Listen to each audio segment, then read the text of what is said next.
Hi, first grade. Over the last several weeks, you have been working on your writing about a time that you were helpful.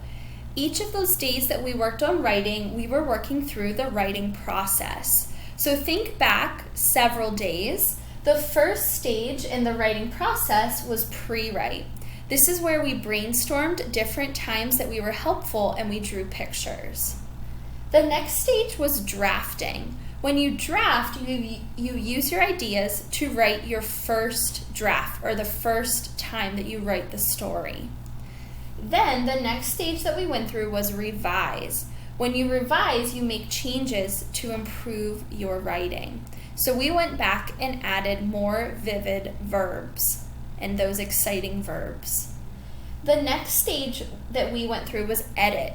When we edit, that's when we go back and proofread and correct our mistakes. So we look for capital letters, we make sure that we have punctuation, we make sure that we use finger spaces, and we spell our trick words correctly and use our octopus books.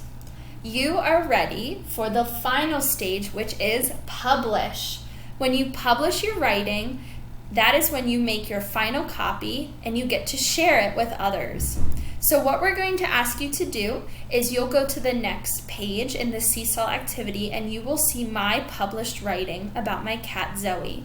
In the top box, you're going to draw a nice picture of the time that you were helpful, and then in the bottom, you're going to type your story. So when you are ready, after you take a look at my writing, you can go to the last page in this activity and you get to publish your writing. We're so excited to see your work. When you're all done, then you may use the microphone to record yourself reading your writing. Great job, publishers. Thanks for all of your hard work.